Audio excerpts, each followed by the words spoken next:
Alrighty, in today's video, we're going to test out every single item in the Siege Breakers Warbond, including the LAS-16 Trident, the EATS 411, and all of the items, including the grenade launcher as well. So there's just a lot we're going to go over. If you haven't done so already, tap the thumbs up and hype button below, and let's jump right in.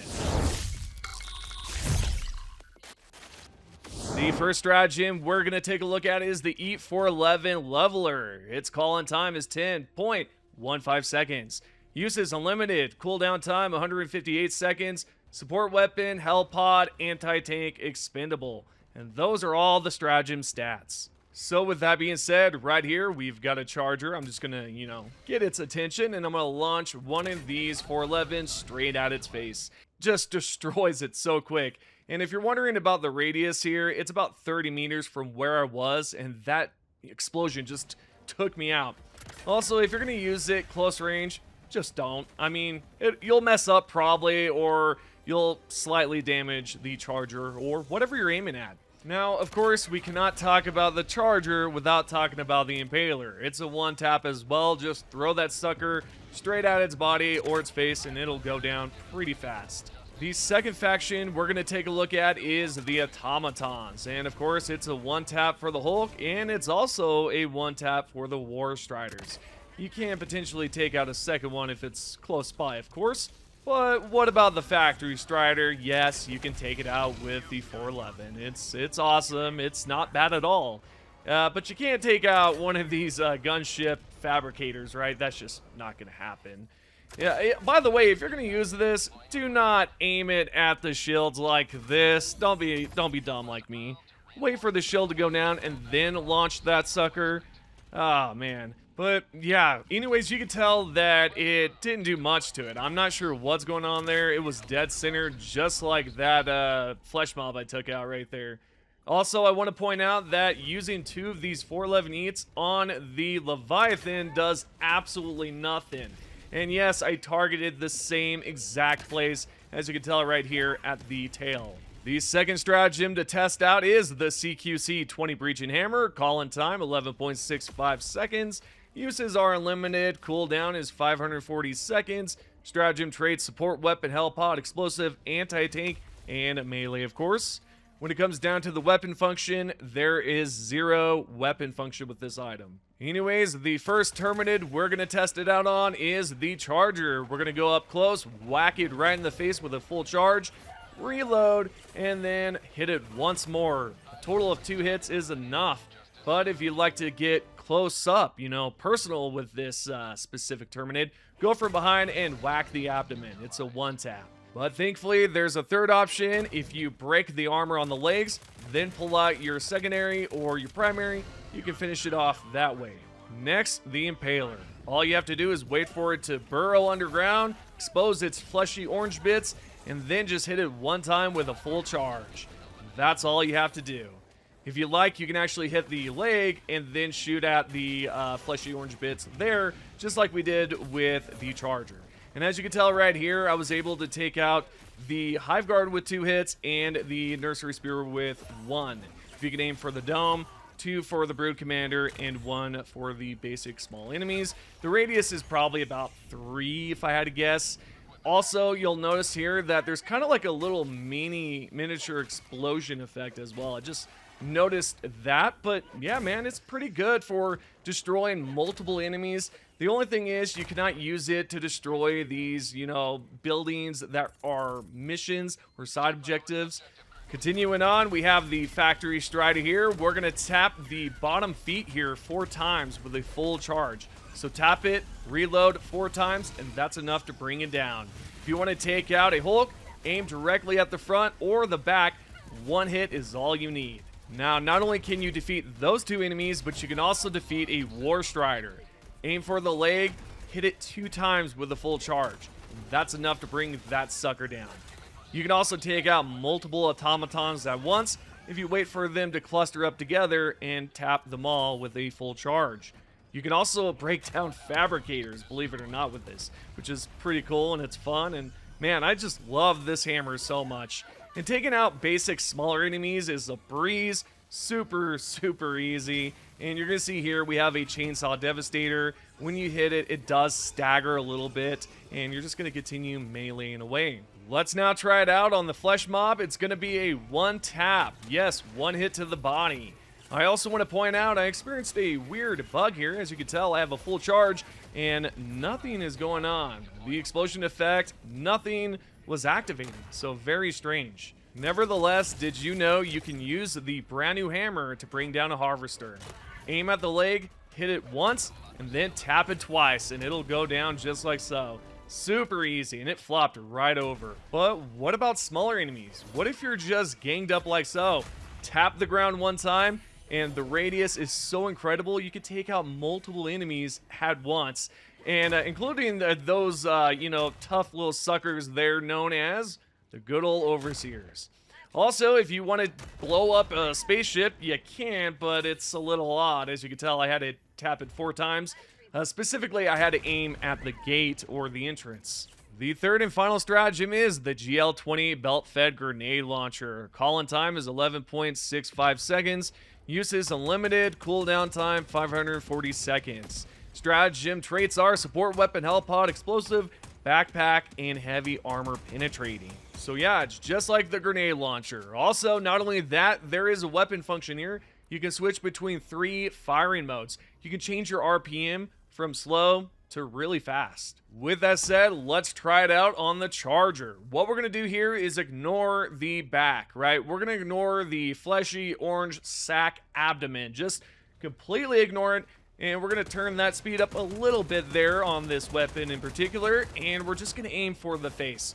We just want to see what's going on here. Is it powerful enough to bring down by just aiming at the dome? And the answer is yes. You can also use the grenade launcher belt-fed or the belt-fed grenade launcher to defeat a impaler so fast. I think maybe I used 6, 7, maybe 8 grenades there. We also have some footage here of the Bile Titan also dropping due to the belt-fed grenade launcher's damage. So fun, man. Such a great weapon that you're able to take out multiple large enemies super quick and just effectively. Not to mention, it's great for destroying just bug holes, wiping out multiple enemies with this. I mean, you can gather eliminations pretty fast. Like, you can stack them so quickly, as you can tell right here in this clip. I'm such a big fan of this Warbond. It might sound, obvious because I've been just so excited about this. But yes, it's so fun. And the fact that you're able to just sit there, move around, and by the way, speaking of moving around, when you are moving around and those grenades are just flying all over the place, the damage is not severe at all. Like, it'll hit you, but it's not going to blow you up like the normal grenade launcher. Okay, let's test it out on the Factory Strider. I do not recommend aiming directly at the face. As you can tell, it's doing absolutely nothing. The grenades are ricocheting, so just don't aim for the head. What you should do is go underneath because, well, the stomach is the weak spot here. However, it's quite risky. Is it possible? Yes, you can absolutely take out a Factory Strider with just the belt-fed grenade launcher, yet you're going to struggle a little bit here. As you can tell, I'm struggling. There's a bunch of automatons, not to mention there's a large Factory Strider with some turrets attached to its head. So yeah, it's a risky situation. Yet again, it's possible to defeat it. Now, not only can you defeat that enemy, but you can also defeat the Hulk decently fast as well if you're aiming directly at the front. However, I do not recommend this. It's a great way to defeat it, but if you can, aim for the back. The quicker you are here, the better, but just aim straight for the back and it'll pop so fast. Next, let's try it out on the War Strider. I will say it's best to aim for the bottom portion, but for testing purposes, we're aiming directly at the front. And not bad at all. And here again, we're gonna see that I'm aiming directly at the pelvis, and it's not bad either. I kind of aimed at the front portion there a little bit, yet it's possible to bring it down. Same thing with the Hulks. You can absolutely destroy them from the front, as you know, and we can also take out the smaller enemies, whether that's a shielded Scout Strider or just a normal Scout Strider. You can obviously destroy fabricators and multiple enemies using the belt-fed grenade launcher. It's one of my favorite stratagems so far because how effective it really is. Speaking of how good this weapon is, you can absolutely obliterate flesh mobs like it's nothing. I took out 2 there, including some additional enemies, whether that's the Overseers or the Voltless. Oh, and if you thought I forgot about the Harvester, no, I didn't forget. We're going to turn it up a little bit here on the RPMs and aim directly at the dome.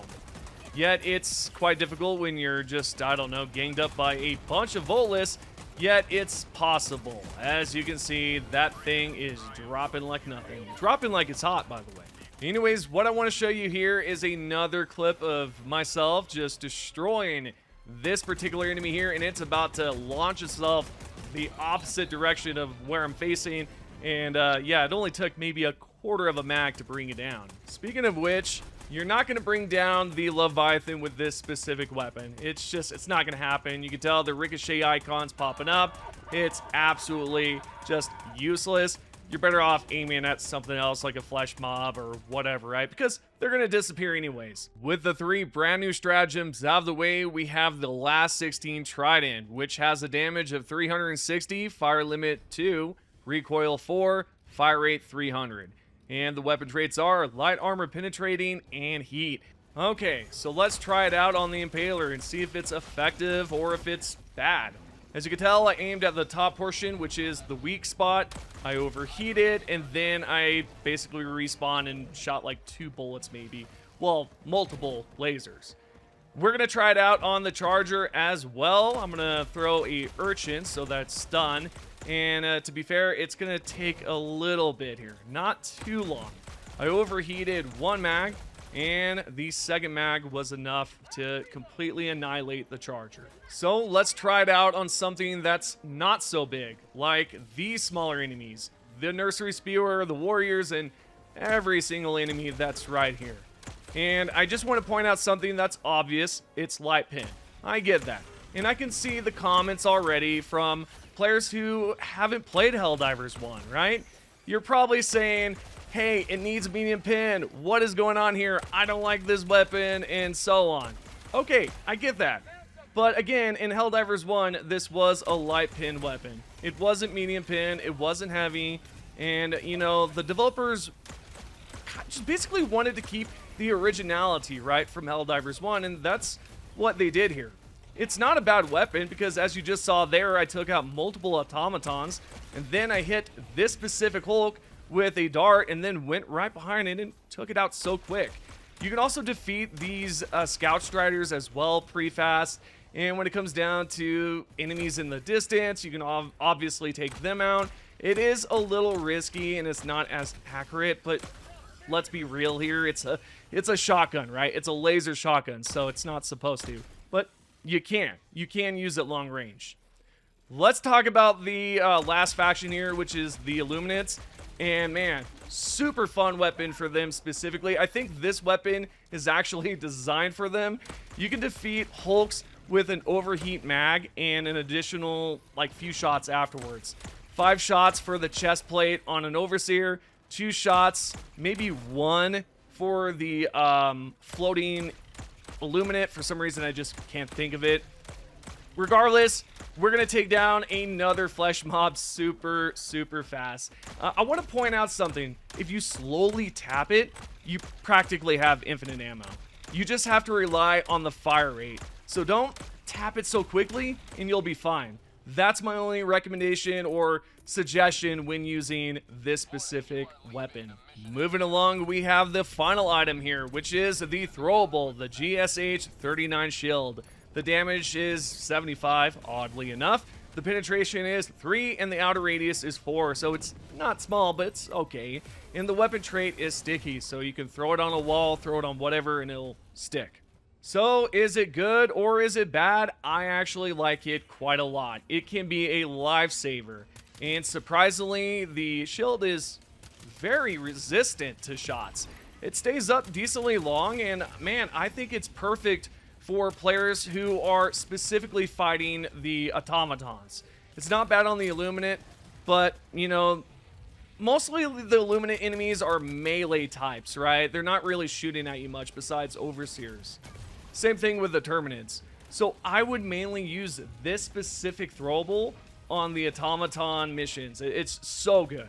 Also, I'd like to mention that you can stack these shields with your bubble shield, right? So you can throw on your shield and with another shield, it's like that meme, right? Like, yo dog, I heard you like shields, so I put shields in your shields so you can defend while you defend. You get what I'm saying. So yes, you can just add so many shields together.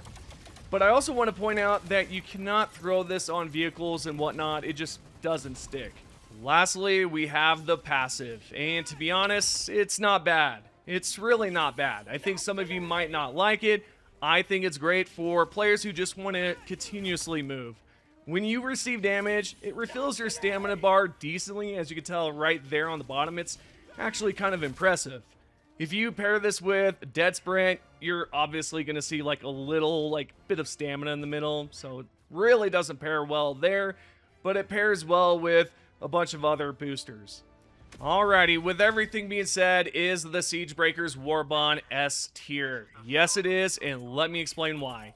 The 411 can practically destroy everything besides gunship fabricators. Secondly, the belt-fed grenade launcher is just amazing for destroying multiple bug holes, taking out multiple enemies, and it's heavy pinned, so what's there not to like? Not to mention, there's also the Breach Hammer, which is just phenomenal against all sorts of enemies. Whether it's heavy pin, medium, light, it's just crazy good. And the rest of the items, I could just go on and on and on. Overall, it's a solid Warbond, and I think you guys should definitely buy it. I think it's worth purchasing. Overall, those are my thoughts. What do you think about the brand new Warbond? Is it S tier or not? If you haven't done so already, subscribe, turn on notifications, and give this video a like. I'll see you in the next one. Thanks for watching.